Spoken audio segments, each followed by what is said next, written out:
dhe ka shpërthyer automjete dhe ka qenë incident për shpërthimi një mine të mbetur. Pra ka qenë një incident cilin Izraeli mundua t'jam vishte grupeve të rezistencës, por që më pas, duke qenë se në zonë kishte pasur edhe disa gazetarë izraelit, rezultoi që kishte qenë thjesht një incident dhe jo një veprim nga ana e grupeve të rezistencës. Izraeli ka filluar, për këtë arsye, tashmë ka pasur një problem të madh, për çdo ditë ka pasur goditje dhe viktima, për arsye se nuk është përcaktuar qartësisht ku ndodhet vija e verdhë. Kjo vija e verdhë e fillimit që ndan Gazën dhe për këtë arsye ka filluar që dje ushtria pushtuese izraelite po vendos një linjë të verdhë, nëse që po vendos blloqe betoni të lyer me ngjyrë të verdhë në të gjithë territorin, për caktuar që ky është territori, për arsye se njerëzit po kthehen në shtëpitë dhe po e kalojnë territorin pa ditur se ku është territori, që askush nuk e di, pra përveç ushtrisë, askush nuk e di se ku ndodhet territori në hartë, s'kan njerëzit, s'kan harta. Është e logjikshme. Dhe ka vazhduar të konsolidojë në zonën e kontrolluar nga Izraeli këto grupet që shihni, këto janë grupe kolaboracionistësh që i përkasin Rami Hillis Collection, Usama Lastal, Yasser Abu Shabab. Këto janë 4 grupe të cilat menaxhojnë aktualisht anën civile të janë vendosur tek zona që kontrollon Izraeli. Pra këto janë grupe që nuk kanë lidhje me Hamasin, janë grupe që kanë luftuar kundër rezistencës për krah ushtrisë izraelite, pra janë grupe kolaboracioniste. E qartë. Pra ashtu këto po ju furnizon me armë, me mjete të tjera ushtria izraelite, pra po bën të njëjtën gjë që ka bërë me autoritetin palestinez në bregun perëndimor. Autoriteti palestinez në bregun perëndimor është ai i cili ushtron çështjet e sigurisë për nevojat e Izraelit në bregun perëndimor. Pra është një autoritet totalisht kolaboracionist në shërbim të Izraelit për çështjet e sigurisë të Izraelit në bregun perëndimor. E njëjta gjë është duke bërë edhe me këto grupe Ndërkohë ai plani vazhdon dritan që folën më rësjetër për ta ndarë Gazën në dy. Ai plani vazhdon për ta ndarë Gazën në dy, ajo që është më interesantja, që është ndarë tashmë Gaza në dy, ajo që është më interesantja para 3 netësh në një emision amerikan në Fox News, ishte ai emisioni që është 60 minuta, ishte 60 minutes. Gerard Kushner edhe Steve Witkoff. Dhe në pyetjen që gazetari i bëri pra direkt këtyre të dyve, Gerard Kushner pranoi që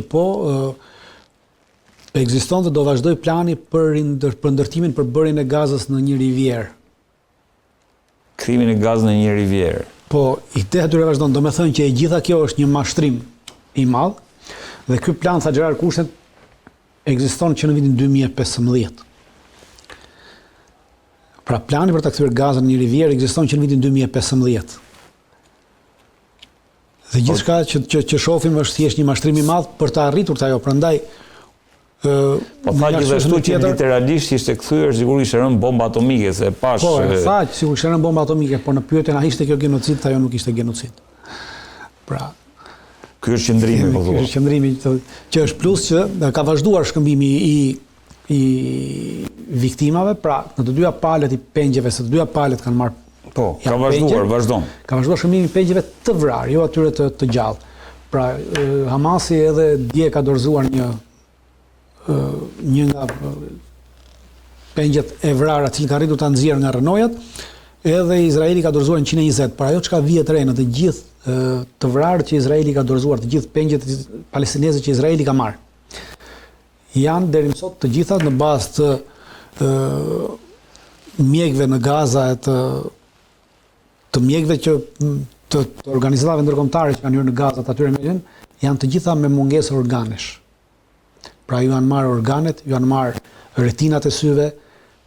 Pra Izraeli çka ka bërë, ka marrë gjitha organet, pra kemi një trafik organesh, ka marrë organet nga palestinezët cilët i ka vrarë ose kanë mbetur të vrarë dhe që i ka pasur Izraeli në duar.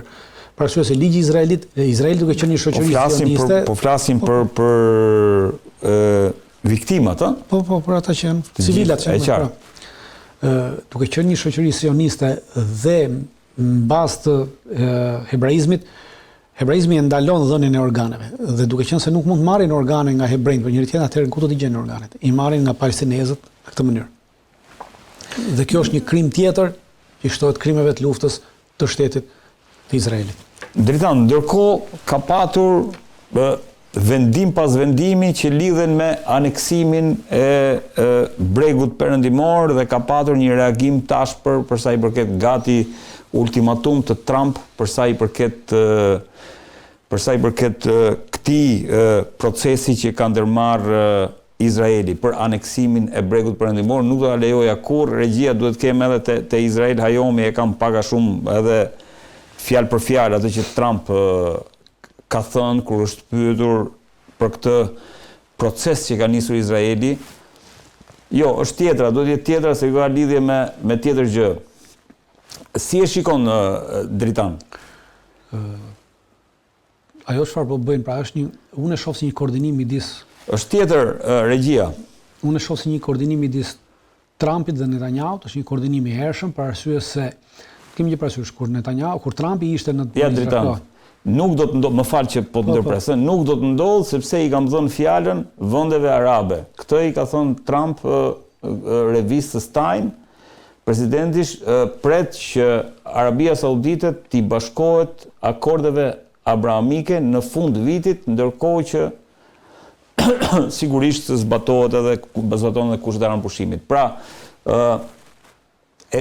Izrael Hayom thotë që Trump paralajmëron Izraelin për sa i përket aneksimit. Dhe nëse Izraeli do ta vazhdojë, SBA do të ndërpres mbështetjen për Izraelin. Në këto kushte, aktualisht në momentin që jemi kjo do të ndodhte, SBA do të ndërpriste mbështetjen për Izraelin në këto momente, por ama kjo nuk do thotë që nuk do ndodhin të ardhmen. Në rast se mbani mend kur Trump ishte në Izrael një ditë përpara se të firmoste këtë marrëveshje që propozoi në Egjipt, e ftuar në parlamentin izraelit ishte edhe një milionere ose miliardere izraelite, të cilën ai tha që ishte Miriam Adelson. Zonja Adelson i ka paguar zotit Trump ku të rreth $100 milion gjatë fushatës për aneksimin e bregut perëndimor. Për të influencuar, për të lobuar? Po, për të lobuar për aneksimin e bregut perëndimor. Dhe ky veprim tashmë i Izraelit është për të tentuar situatën, pra për të provokuar situatën dhe për të parë se si do jetë reagimi vendeve arabe, si do jetë reagimi vendeve të tjera. Pra është një koordinim me Shtëpinë e Bardhë dhe me Trump, pavarësisht deklaratave të Trumpit. Qëllimi i tyre është ta aneksojnë, dhe ata do të aneksojnë bregun perëndimor. Por nuk mund ta aneksojnë tashmë. Pavarësisht këtyre që bëjnë, pavarësisht tentativave pra që Kneseti bën, ajo nuk ishte miratimi i ligjit për atë, po ishte një tentativë për sigurimin e votave për miratimin e ligjit. Sepse kanë një proces tjetër ata. Dhe pra bën sigurimin e votave për miratimin e ligjit, po jo votimin e ligjit. E qartë. Pra nuk votuan ligjin.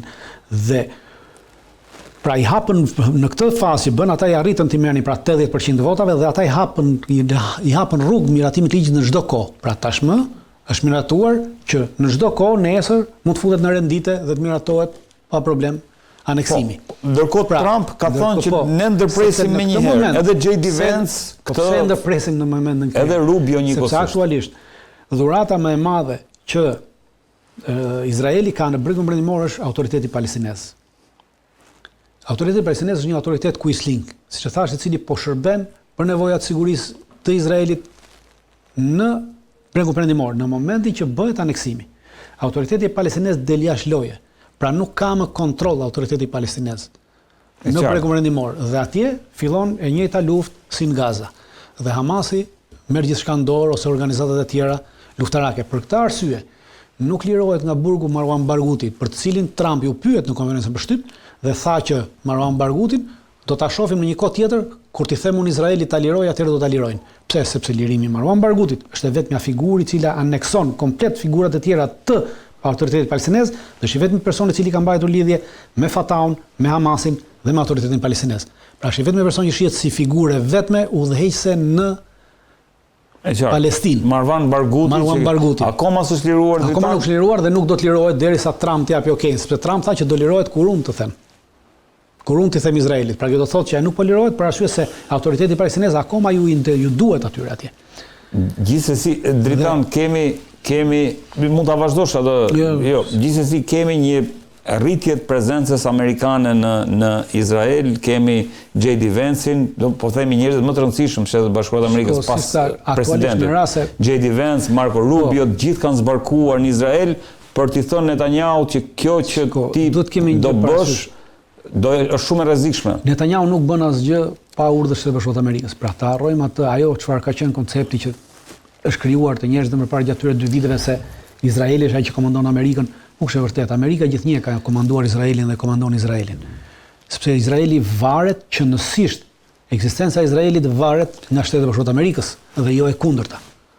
E qartë. Për këtë arsye, Izraeli është gjithnjë një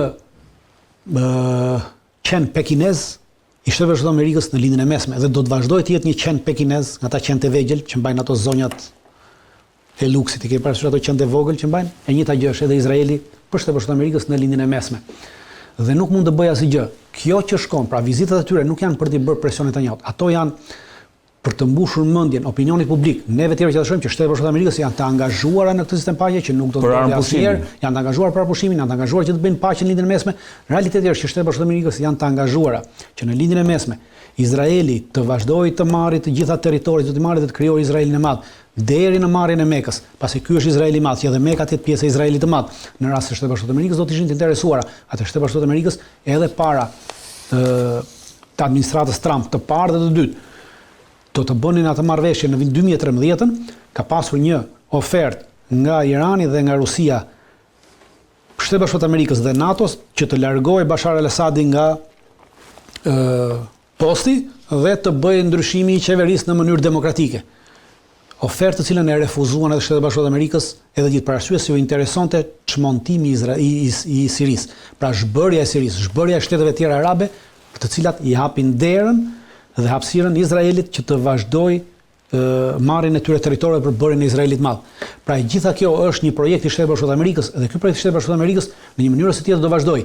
Ardha e këtyre stashëve është për të na bindur neve që Shtetit Bashkuar të Amerikës janë të angazhuar, por edhe për të ndaluar për të frenuar opinionin publik izraelit, i cili në exit pollin e fundit që kishte bërë Hareci dilte që 60% e izraelitëve kërkojnë aneksimin e bregut perëndimor. Në rast se ndodh sot aneksimi i bregut perëndimor, atëherë gjithë kjo marrëveshje që ka propozuar Trumpi, pra që duket si marrëveshje paqe, por një mashtrim i gjithë, ky bie poshtë menjëherë.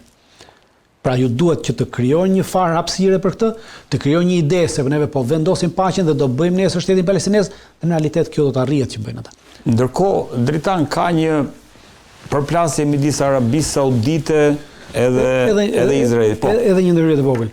Në konferencën e fundit për shtyp që ishte dje në Shtëpinë e Bardhë, një gazetar izraelit që punonte për një gazetë amerikane, New York Times, i bën një pyetje shumë interesante zëdhënëses të Shtëpisë Bardhë.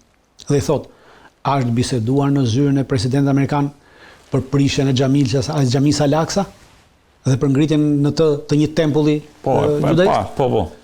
Pra, normalisht ajo mohojnë gjë tillë. Por ama pyetja që vjen nga një hebre, gjë tillë, a është diskutuar? A është diskutuar? Dakor, ishte pasqyruar mediat izraelite. Ka të për prishjen e kësaj. Pra kjo thotë që kur prishet Xhamia Al-Aqsa, Xhamia Al-Aqsa ruhet dhe mbrohet, është në ruajtjen dhe mbrojtjen e mbretit të Jordanisë. Domethënë në këtë moment ka rënë autoriteti i Jordanisë, nuk ka më, dhe Jordania do të shkojë drejt shpërbërjes, njësoj si do të shkojë Siria dhe vendet e tjera. Ndërkohë, Dritan, ajo që vihet re dhe regjia duhet ta kemë, ajo ishte ajo foto e parë që nxorre për Arabinë Saudite. Duket sikur kemi deklarata, një zyrtar thotë nuk do ketë normalizim të Arabisë Saudite me qeverinë aktuale të Izraelit. Kemi pastaj Smotrich që është kundërpërgjigjur, e mira është që sauditët vazhdojnë të ja ku e keni Smotrich që thotë më mirë të vazhdojnë të japin gamileve, por shtet palestinez nuk do kenë.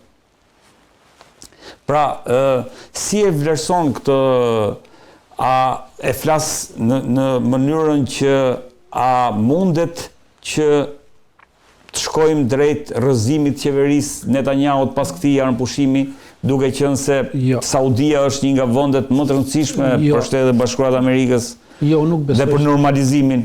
Jo, nuk besoj që do shkojë drejt rënies qeverisë izraelite për arsye të qeverisë Netanyahu, për arsye se Arabia Saudite nuk është faktor në Izrael, nuk është faktor në këtë marrëveshje aktuale, pra nuk ishte as prezent në marrëveshjen që u bë në Egjipt. Dakor. Nuk është fare faktor në këtë, dhe por ajo që po bëhet dhe që po luhet është tentativa e këtyre vendeve arabe, pra e Arabisë Saudite, për të rimarrë sërish në dorë, pra për të luajtur, për të treguar që është një faktor në çështjen palestineze.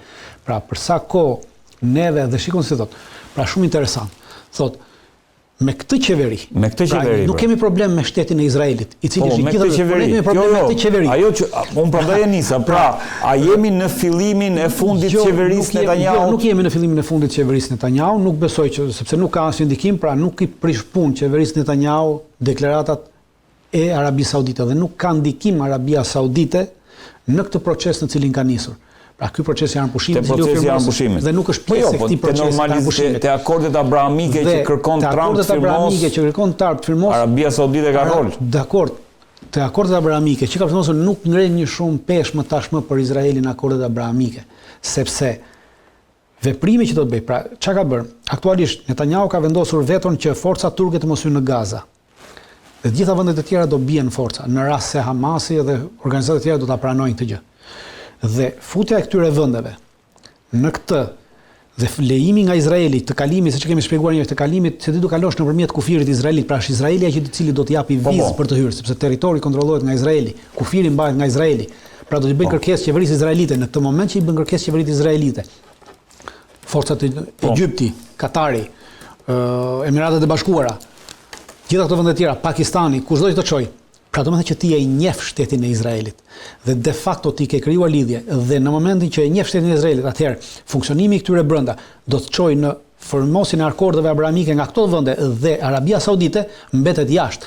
Dhe Izraeli funksionon në këtë aspektin. Pra, në momentin që neve bëjmë marrëveshje me gjitha këto vendet dhe e lëm jashtë Arabinë Saudite, do jetë nesër Arabia Saudite e cila do trokasin në derë, do thotë, hajde se unë do bëj pjesë në këtë sepse mbetem jashtë. Pra se kemi marrë shumë. Nuk kemi të bëjmë një skenar për rrëzimin e Netanyahut. Absolutisht, dhe Arabia është një lojë sepse që po bëhet tashmë për të detyruar Arabinë Saudite që të vi me vrap të pranojë akordet abrahamike, se ndryshe do të mbetet jashtë kësaj dhe i humbet primariteti i saj në çështjen palestineze në vendet arabe dhe për Gazën, e cila e ka pasur gjithnjë deri më sot si parësore.